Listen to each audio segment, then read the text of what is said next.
Salutare, eu sunt Cristi, sunt dentist în București. Bine ați venit la un nou episod de pe acest canal unde încercăm să vorbim despre dinți și încerc să vă explic în cuvinte cât mai simple și pe înțelesul tuturor ceea ce se întâmplă cu dinții voștri când mergeți la dentist. Dar astăzi va fi un clip special, un clip în care voi răspunde unor hateri. Un lucru pe care de obicei nu-l fac, dar mi se pare că din răspunsul ăsta se pot învăța niște lucruri.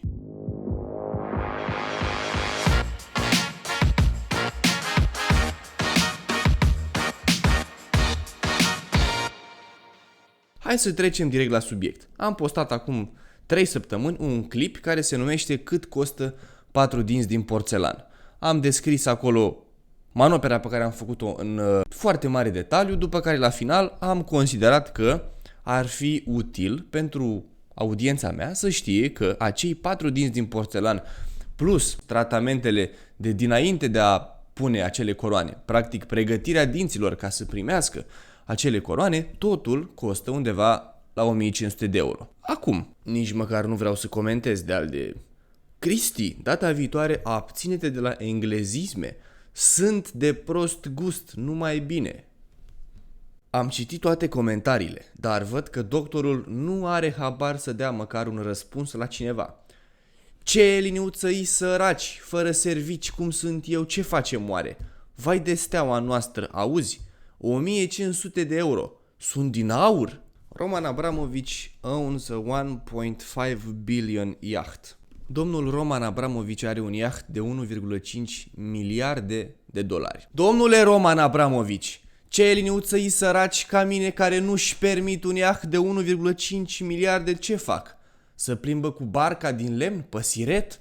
Ce fac? Dumneavoastră stați pe yachtul acela de miliarde cu femei goale, iar eu mă duc la pescuit în barca mea din lemn și cu undița mea din paie pe siret la Galați. Vai de steaua noastră unde am ajuns cu capitalismul ăsta.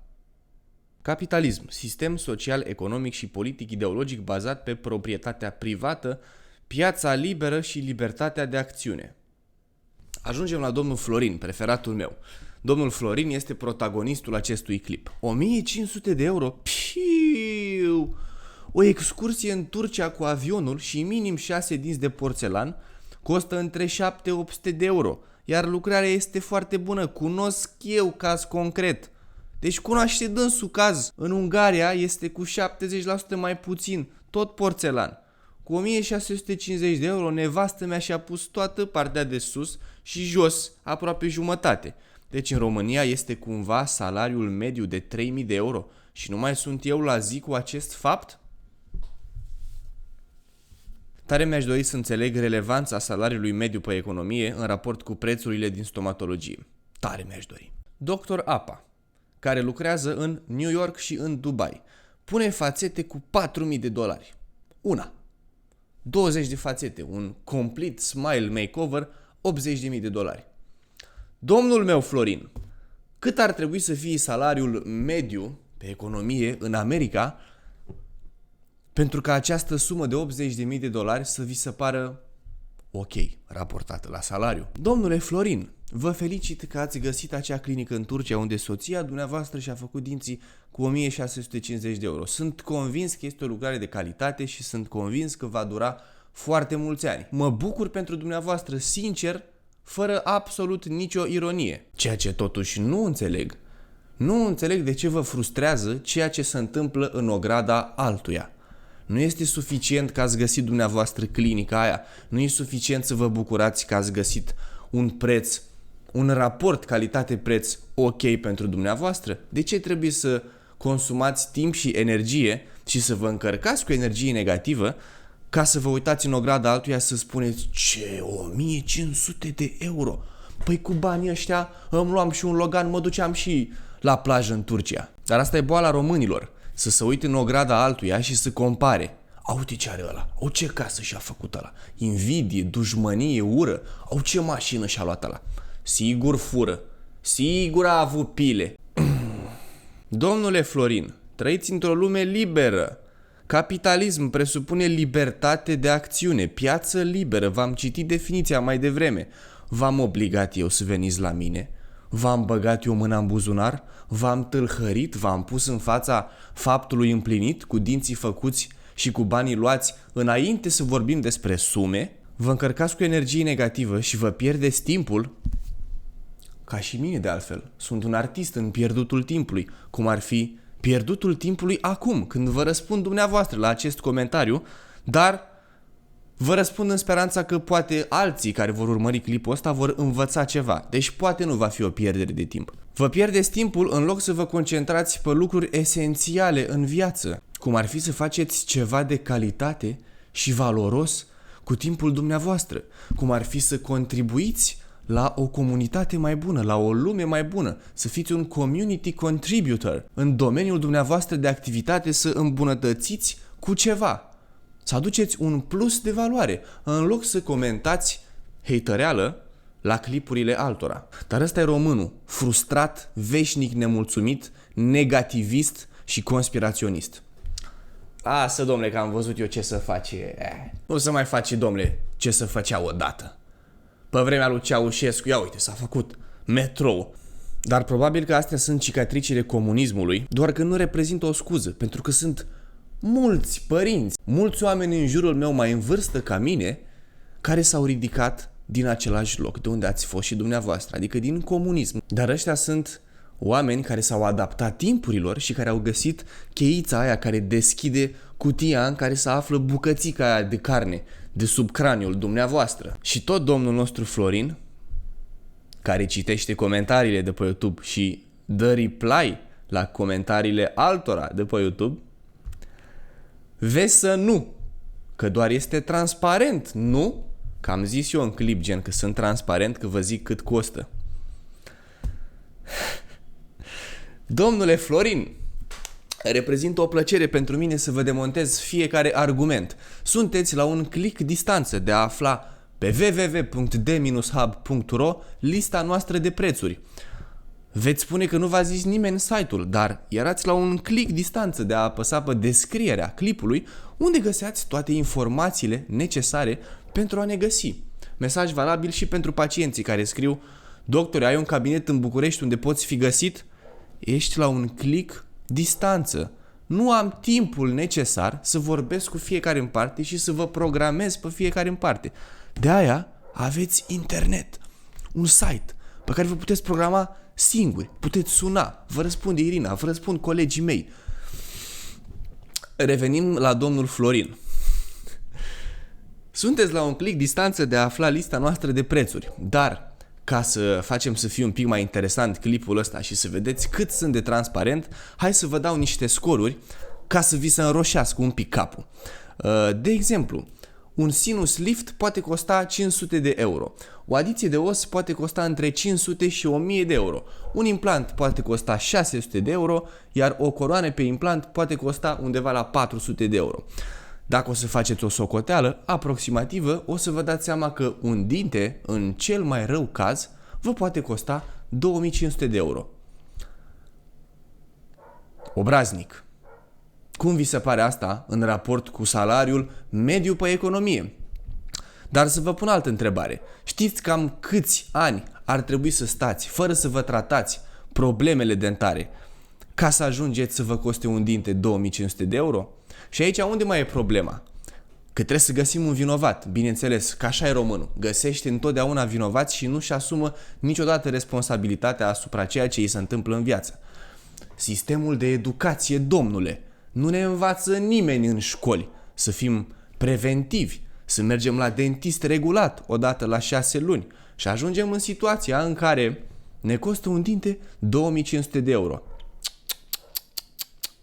Dar mai există o variantă, domnule Florin, varianta în care vă puteți autoeduca, puteți fi autodidact. Vă garantez eu că sunteți la un click distanță, ăla cu care nu prea vă descurcați, să intrați pe YouTube și să găsiți medici din afară în limba engleză, cu traducere pe YouTube, pentru că YouTube-ul ne dă până și asta, mură în gură, și să învățați să vă spălați corect pe dinți, să învățați să preveniți problemele.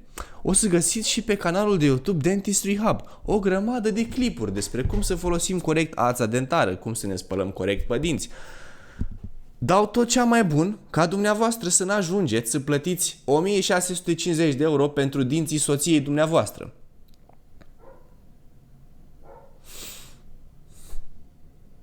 Dar problema era nu că ați plătit 1650 pentru dinții soției, ci că la mine e mai scump decât acolo. Să vă mai zic care e o boală a românilor. Imaginați-vă că domnul Florin își cumpără o mașină. Își cumpără un Logan de 1650 de euro. Domnul Florin își ia un Logan de 1650 de euro și merge cu el pe străzile din România. După 2-3 ani, pentru că nu avem autostrăzi și nu avem drumuri asfaltate și avem o grămadă de gropi, mașina domnului Florin bate și troncă-ne. Și pe bună dreptate, pentru că nu avem drumuri, pentru că nu avem autostrăzi. Deci cei de la putere sunt de vină. Ăștia, așa cum zic vârstnicii, ăștia nu fac, domnule, autostrăzi. Dar să ne imaginăm cum e cu dinții. Dinții pe care îi primim de la natură sunt gratuiți. Nu ne costă 1650 de euro cât e un Logan la mâna a doua. Sunt moca. După 40 de ani, încep și dinții să, mai bate, mai troncă-ne un dinte. Domnul Florin rămâne la veșnica lui nemulțumire, poate veșnica nemulțumire a românilor, și găsește niște vinovați. În niciun caz, gândindu-se că poate el este vinovatul, în cazul dinților, autostrăzile, alea care nu există în România, sunt pasta și periuța. Costă atât de mult, sunt proiecte de milioane de euro să-ți cumpere o pastă și o periuță ca să nu-ți troncă-ne dinții după 50 de ani?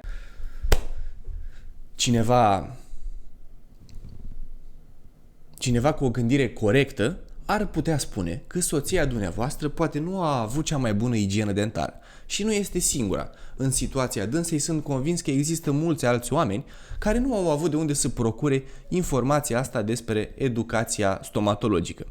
Poate acum 20 de ani nu era atât de propovăduită această educație stomatologică așa cum este în zilele noastre. Cine e de vină pentru nerăspândirea educației? Păi, unul la mână, medicii stomatologi care nu vorbesc suficient de mult despre asta și de-aia v-am încurajat pe mai mulți să vă faceți canale de YouTube, să vorbiți despre ceea ce se întâmplă în gurile oamenilor, mă refer la colegii mei stomatologi, și doi la mână, dumneavoastră sunteți de vină, domnule Florin, pentru că nu ați avut capacitatea de a vă autoeduca și ați așteptat să vi se dea. În loc să fiți frustrat de cât costă tratamentele stomatologice, ar trebui să fiți frustrat pentru că nu ați avut suficientă grijă de dinții dumneavoastră. Asta presupunând, repet, să fiți un om responsabil asupra ceea ce îi se întâmplă în viață. Să vă asumați vina și să vă canalizați timpul în a vă autoeduca. Și poate pentru a învăța pe copiii dumneavoastră, dacă dumneavoastră nu ați avut posibilitatea respectivă,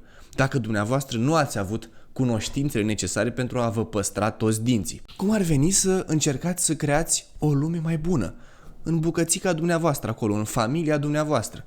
Cum ar veni să fiți un community contributor?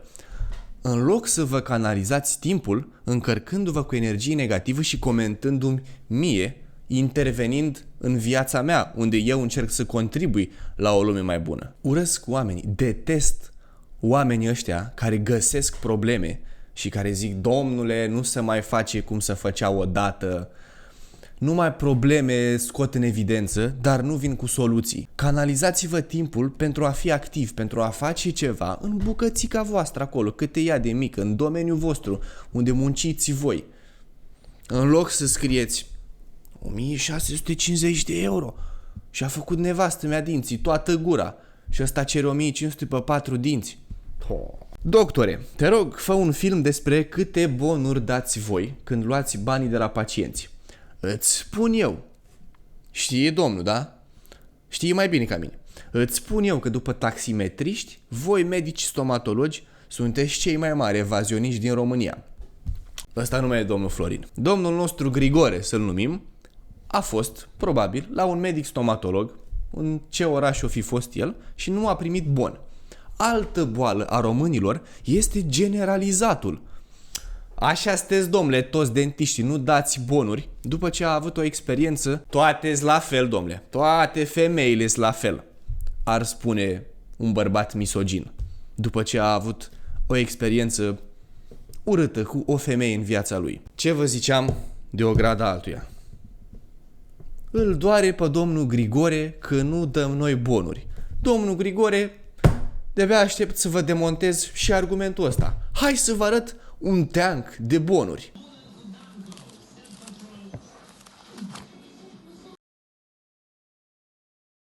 E păcat că în loc să evoluăm ca nații, ca omenire, ca specie, involuăm. Grijile omului involuat sunt legate de ograda altuia, pe când grijile omului evoluat să creeze un bine pentru ograda altora. Să aducă un plus în comunitate. Deci un plus în ograda altuia. Dar e greu să te gândești așa. Doar te uiți peste gar și vezi, ia uite ce mașină și-a luat ăsta. Cea mai toxică gândire, în loc să te gândești cum să faci să optimizezi. Vă zic povestea asta cu Bill Gates din documentarul ăsta pe care îl văd acum, Inside Bill's Brain, pe Netflix. Povestea Bill Gates, cum l-a întrebat fisa în momentul în care a văzut un cerșetor sau ceva, un copil care murea de foame. A întrebat fisa, tati, tu ce faci pentru fata asta, pentru cerșetorul ăsta care moare de foame? Și Bill Gates a dat un răspuns foarte interesant. A spus că, la fel ca fata aia, mai sunt în lumea asta milioane. Într-adevăr, este mult mai dramatic atunci când ni se prezintă un singur caz la televizor. Vai, câtă dramă, câtă suferință. Așa este. Dar Bill Gates merge un pic mai departe și se gândește la optimizarea lumii, se gândește să ajungă la problemă. El a spus că el nu are de gând să facă emisiuni din astea în care să ajute un copil, o persoană, un individ și atât, pentru că scopul lui nu este să inspire. Poveștile alea sunt într-adevăr inspiraționale, dar scopul lui nu este să inspire, scopul lui este optimization. Merge la problemă și o ia de la rădăcină. Explică-i asta lui domnul Florin, care zice că, domnule, și-a făcut nevastă mea dinții cu 1600 de euro și tu ceri 1504. Explică-i conceptul de community contributor și explică-i să-și canalizeze timpul într-un sens eficient și util pentru întreaga omenire. De-abia aștept să văd cum îi explicați treaba asta, uite, la comentarii. Mesaj către domnul Florin. Haideți să convingem un om, haideți să-i schimbăm percepția unui om. Nici măcar nu cred că merită efortul depus. Da, așa de amuzament. Aștept la comentarii, discuții. Sper că din clipul ăsta ați învățat ceva. Ca de obicei, ne vedem în clipul următor și pe noi ne găsiți la un click distanță. Găsiți în descriere. Eu am fost Cristi, mersi frumos că m-ați urmărit. Pa!